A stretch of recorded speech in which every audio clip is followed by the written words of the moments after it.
Welcome to the podcast of CreateConnectConvert.co, a community of empowered businesswomen by empowered businesswomen. Let's dig in. Hey friends, welcome back to the Create, Connect, Convert podcast. We are here to help women entrepreneurs make a big shift in their business without overcomplicating things so they can work smarter and connect deeper and convert faster. For those of you who know me, I'm Laura Templeton, and I'm so glad to be here with you today. And this is our first podcast without our good friend, Carolyn Choate. Carolyn has decided that she needs to step away from the Create, Connect, Convert podcast to focus on some things, major things that are happening in her business, in her life. And we want to honor that. We are so grateful for her helping us launch this podcast, and we are going to continue to bring her brilliance whenever possible. But until then, we're here for you, and we're going to continue to serve you. So in today's episode, we are really going to touch on marketing trends that change at lightning speed, right? How do we bring brand clarity into our content and our creative process and continue to up-level our messaging so that we're attracting the right people to our businesses? But first, I'm going to ask my co-hosts to introduce themselves. Regina, why don't you go ahead and kick us off and share a little bit about you and what our audience needs to know? Hi everyone, and I just want to say thank you, Carolyn, as we go on this second season with you. Oh my goodness, we're in season 2. Okay, to talk about myself, my name is Regina Garay. The name of my business is Right Brain Loves Left. I'm a digital marketing manager and educator, which means that I either help you manage your digital marketing or I teach you how to manage your own digital marketing. I specialize in the interior design and construction fields, but I've also helped other small businesses in different industries. And so I'm very excited to share my expertise and chat with the both of you. So that's it for me. How about you, Kristy? Go ahead. Hello, everyone. Welcome back to season 2. We're so happy to be here with you. And to echo what Laura and Regina shared, Carolyn, thank you for your brilliance and your big, beautiful heart and helping us to create what we have. And it was such an honor to have done so with you. And your brilliance has left an indelible imprint on what we are doing now and going forward. I'm Kristy Crippen. I'm the founder of Collaborative Partners, and I am your thought partner. And you may be asking, what's a thought partner? I founded my business because I saw a real need in the market to help hardworking entrepreneurs and small business owners with the mental heavy lifting in their business. It is such an honor to be a business owner, but yet it can also be extremely isolating. And you would love to have that person by your side, helping you to think through challenges and ideation and troubleshooting and figuring things out, and just having that friendly person there with you based upon your own unique needs and the needs of your business. So whether it's just, as I said before, the collaboration piece, whether it's productivity, time management, organization, habit forming, accountability, I am your dedicated person. And you can learn more about me at collaborativepartnersadmin.com. All those things you said are so important. Yes. And for those of you who know, Kristy is like really feeling into this thought partner piece of her business. It's amazing to watch the growth that she's experiencing and that she gets to share with us each and every week while we're here together.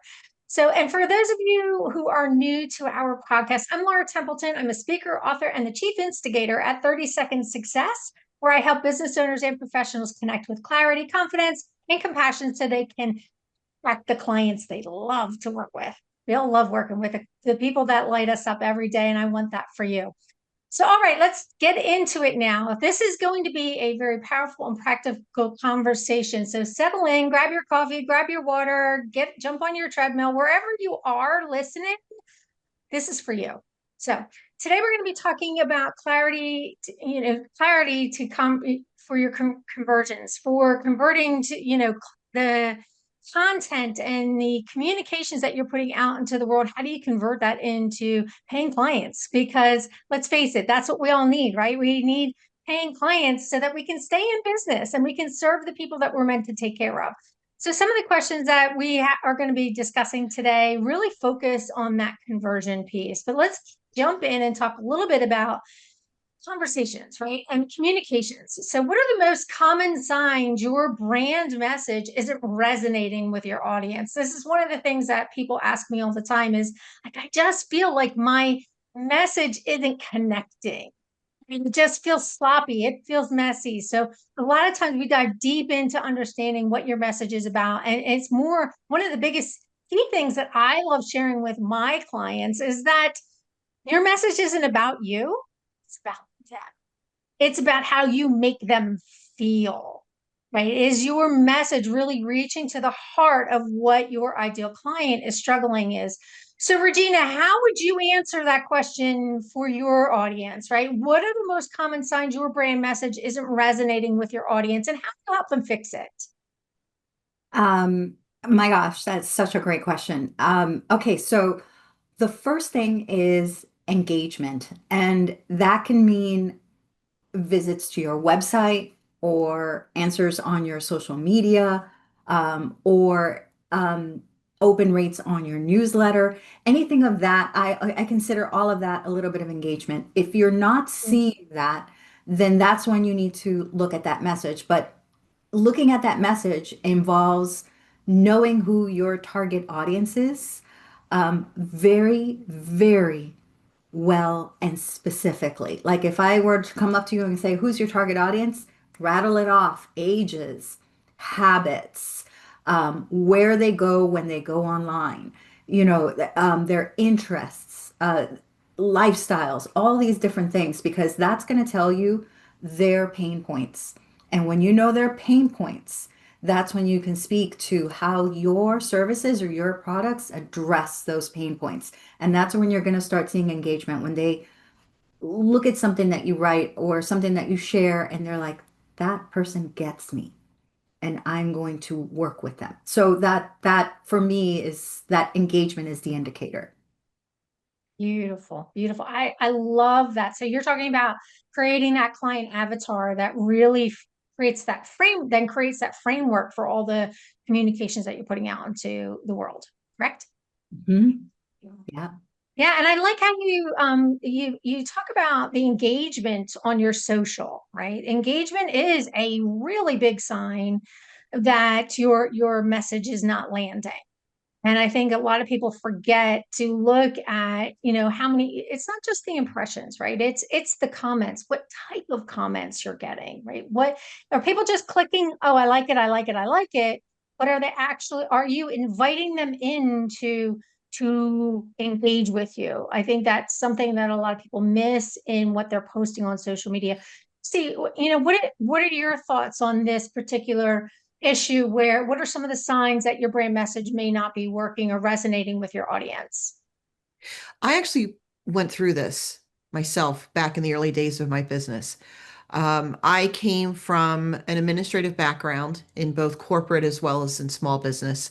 And that's what I knew. I knew how to be that person who would sit outside of my supervisor's office and do the tasks and get all the tasks done that they needed done. And then I thought, I could take that and create a business around that. And so when I first started my company, I billed myself as a virtual assistant. And yet what I was unaware of was that there was this other element of my business that was happening during the conversations that I would have with my clients. And all of a sudden, one day, I don't know, I was a few years into my business, and a key figure in my life said to me, "You're not what people think of when they think of a traditional virtual assistant." And I said, "Well, what do you mean?" And she explained that because it's that whole collaboration piece. It's those conversations where you really dig in and what's keeping you up at night, and so I have since moved away from the virtual assistant piece in my business and into the collaboration side. But I had many a conversation where people would kind of look at me with this quizzical look on their face and say, and they would kind of lean in and they would have this puzzled look and they would say, I don't fully understand what it is you do. And it was because I wasn't in touch fully with what I did at that time. And so I think to build off of what Regina said, is it's understanding who your ideal client is and building that avatar, but you also have to understand yourself. What concrete services or products are you offering to your customers, to your clients? Um, and how do you speak accurately about that? And if you need help understanding that, then by all means seek out that help. That somebody objective can, a coach, a consultant, somebody, like yourself, Laura, somebody like yourself, Regina, who when you work with your clients, somebody objective who can help you drill down on that information. And I think also it's how do you feel inside? Go inward. Is your stomach in knots? Do you feel like I'm only about 52% of the way there, or do you speak fully with confidence? So I think that's another indicator is what are you feeling internally and listening to that. Beautiful. I love that. So having a deep understanding of yourself as well. And I think that's one of the biggest things we get to explore the and become more aware of how we serve our audience, right? And I think some of that is a growth process. Would you agree with that? Like it's a growth process, Without question. right? And we see ourselves at different times in our businesses in different ways. And I think being able to bring that to the conversation, being able to bring that to your communications and sharing those experiences with your audience is important too, right? We talk all the time about storytelling in your branding and in your social, especially in social media. People really seem to gravitate to storytelling. And I think that's one of the things is share your experience. What are those aha moments that you've had in your business and how would your audience relate to that? I think that's really captivating for a lot of people. So how do business owners clarify their message without losing their personality or values? That's one of the biggest things that I find my clients, especially when I'm teaching people how to utilize AI for brand communications and really explore and get in and get into the nitty gritty of their business and really do the research with the help of AI. Most people are afraid of using AI because they're afraid of losing their voice. So one of the things that I teach people all the time is you need to educate your AI platform on who you are, how you speak, your values, who you serve. And that's going to help you create better content. But what are some of the things that you do to help your clients, Kristy, when they're afraid of losing their personalities, when they're doing the deep work and they're just frustrated, like I'm over here, I'm over here, I'm over here? How do you help them wrangle themselves in and really get clear on their message that still speaks about from who they are, from a place of their own personal being? Mm. One of the first things I do is I just help them get calm and centered. Because when you're operating from a calm and centered place, then you can operate from a place of greater clarity in your thinking. I think it's important to check in with yourself and really ask, okay, what is my brand? And am I speaking to my brand? So is the languaging I'm using in my content and my communications, is it in tune with my brand? Knowing what your brand's values are. What are your values? What are your brand's values? And am I using languaging that centers around that? Um, they talk about brand archetypes. What is your brand archetype? I am there are and I took that assessment and it's fascinating. There's one that's for like I think it's called the Outlaw, which is more like the Harley Davidson, and that is not who I am. So for me to try to speak in that way to my audience, that's that it's incongruent with who I am. So it's really about knowing yourself, knowing your values, knowing your brand's values. And am I in alignment with that? And if not, look at are you somewhat aligned? Are you not at all aligned? Because maybe you are aligned and you're just not giving yourself enough credit. And there's just some gentle polishing and tweaking that can be made to bring yourself fully into alignment. Beautiful. I love that. That is so true because again, it's having that deep understanding of yourself. Yes. Right. Yes. It really is. And giving yourself space. So when how do you and just to follow up on that, how do you recommend to your clients to get alone, to get to kind of get quiet and go inside internally to find that clarity? What are One some of of the the suggestions you have? One of the things that I'll say to my clients that, I'm always observing my clients and what are they saying? What are they not saying? Are they hunched over, kind of cocooning within themselves, or are they sitting up straight and their shoulders are back? And I'll say something usually to the effect of what I'm aware of, and then I'll fill in the blank. So I might say, what I'm aware of in this moment is that you're doubting yourself, or what I'm hearing you say is this. Is that in fact how you're feeling? So really it's helping them to just kind of pump the brakes, gently pump the brakes, and we just pull off to a rest area and um, just have them just take a deep breath and say, it's about drawing their attention to the things that they're saying or not saying. It's about recentering. It's about clearing their mind and just saying, all right, you know what, why don't we just take a pause and let's just assess what we've just talked about. So it's saying back to them what I'm hearing them say or not say, and so that they can digest that and ruminate on that. And then it's okay. So if you're feeling X, what do we need to do to have you feel X? What do we need to Mm, bring in? Or whom do we need to bring in so that we can achieve this goal for you? So it's about just stop going on, pause the conversation, reflect back on them, what I'm hearing them say, and then, okay, let's just take a moment to just take a deep breath and just let's just suss it out together. It's about having them feel back in control again. I love the idea of having someone reflect back to you what your thoughts are, what your ideas are, what your feelings are. That's a very powerful exercise that I do with a lot of my clients, or even within my groups that I teach. I teach. But in those group settings, sometimes it's what I'm hearing. Like when you have someone who's willing to say what I'm hearing you say is, and if it's like, wait, no, that's not what I meant, right? Then you know that your messaging is a little off and it's time to work on that, right? I think that's a beautiful gift that you give to your clients, Kristy.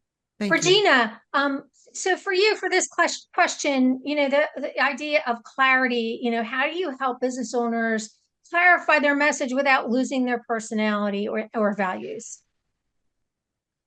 So we focus on two things. The first is values, the values of themselves or their company, and themselves, if they represent their company, if they're the face and they're their whole drive of that company. And the second is their voice.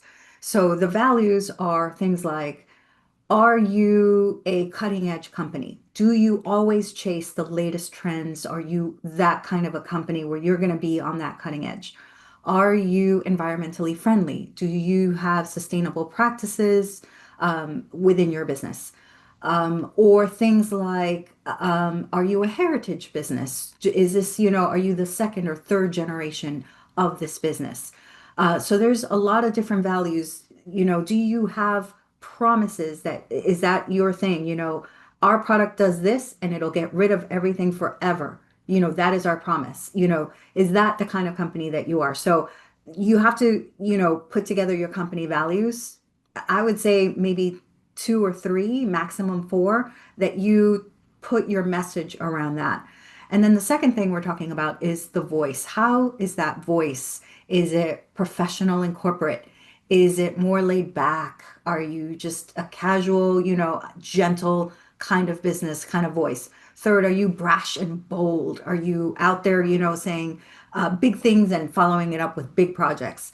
So that kind of voice, and even determining whether you're speaking with a first person, I did this, we did this, or even a third person, The company has done this, da, da, da. So it just depends on all those things. And all those things really do come into play in putting together that message, whether you're putting that on your website or your social, your newsletters, your advertising, it all comes together and it all solidifies it for you.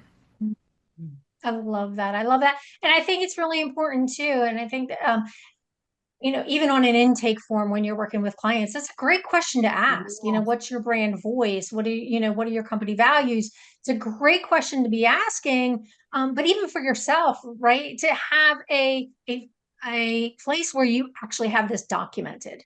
So you can go back to it. I know that you're big on creating those branding guidelines for your clients, Regina. Yep. That's something I think is such a beautiful gift to give to people when you're working with them. And those brand guidelines work in so many different ways, right? So I think that's really powerful. So we only have a few minutes left here. I want to really honor our time together. But I have a really quick question for you. How do you evolve your message as your brand grows? I know a lot of people are in that, transitional period of evolution in their business. So what are some of the suggestions just some quick suggestions you ladies might have? And I'll start with you, Regina, for helping people when is it time to reevaluate your message to make sure that it's in alignment with the evolution of your business? I change things frequently because I have different class offerings. So I check quarterly. I check all my language, everything that I put out, make sure that everything is true. There's some things I found on my website that I'm like, wait, I'm not doing that anymore. So, I take it out. If I wait too long, then the website then is not putting out reliable information. So now I check quarterly. That's my tip. Mm, that's a great tip. I love that. Yes, your website, if you don't know it, it's a living, breathing thing. You need to Yes. be updating that and your social media profiles frequently. How about Agreed. you, Kristy? I love the idea of quarterly. I think it's important to just keep your antenna up.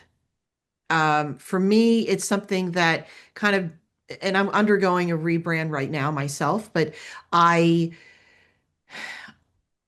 it's just thinking when you're in the moment and you're thinking about the languaging, when you're thinking about the imagery, when you're thinking about the energy behind it. For me, I just love being in tune with the energy of it and just asking myself, is this who I am right now? And then following the energy of it.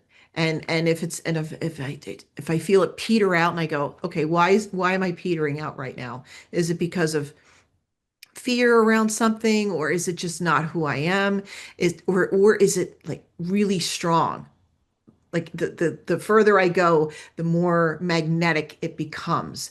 So for me, I think if you couple that with what Regina suggested about on a quarterly basis, make sure everything is up to date and up to snuff. And I think it's a great basis for our listeners. Mm, this is a great conversation. Thank you so very much. I love what you said. I'm writing that down. Is this who I am right now? That is a key question. I love it. I love it. I love it. So, ladies, thank you so much. This was so much fun. I'm so glad to be back here for season 2 with the both of you. Oh, And Yay. today, yeah, I know, right? It's like so exciting. So today we kind of, regarding the clarity to conversion piece, we really talked a lot about knowing your audience and addressing their pain points, right? Understanding yourself is so powerful. Focusing on two to three company values and your voice, really understanding what your voice and how that impacts everything that you're writing matters, right? Those values are that's the framework that we want to really create our communications around, our messaging around. A lot of times I write stuff and I go, oh, wait, does this align with my values? Does this align with my voice? If it does not, I don't post it. Right? I save it for a rainy day. maybe something else later on down the road. And then I love the quarterly review idea to make sure that as you are growing, as you are evolving, as your business, if something isn't working, if it's not attracting people, it's time for an update, right? It's time to either ditch it or update it. Those are the options. If it's not converting for you, it doesn't belong there. right? So how can you streamline and refine what's showing up on your website and looking at it regularly, quarterly, to make sure that you are serving your audience beautifully with your website, and asking yourself, is this who I am right now? Tapping into your intuition is always one of the best things that you can do. Does it feel right? Right? It's about the emotional connection that we make. And I am so glad that all of you were here with us today. Thank you again for joining us on Create, Connect, Convert. CreateConnectConvert.co is our website. So be sure to like and subscribe when you have the opportunity to jump in here and listen in. We love to hear your thoughts. And if you do have questions, feel free to drop them into the comments below. We'd be happy to answer those questions for you when we have an opportunity. I'm Laura Templeton with 30 Second Success, and I want to encourage you to remember to always be creating, always be connecting, and don't forget to convert your dreams into a reality. And that's a wrap for today's episode of CreateConnectConvert.co. We hope you're feeling inspired, empowered, and ready to make your next bold move. Remember, the journey doesn't end here. Head over to CreateConnectConvert.co to download our latest resources, sign up for our upcoming events, or hop on the wait list for our exclusive mastermind community. There's a seat at the table waiting just for you. Thank you for tuning in, and be sure to click like and subscribe. We'll see you back here next week to dive into another game-changing conversation. And here's a little something to carry you until then. Keep creating, keep connecting, and never stop converting your dreams into reality.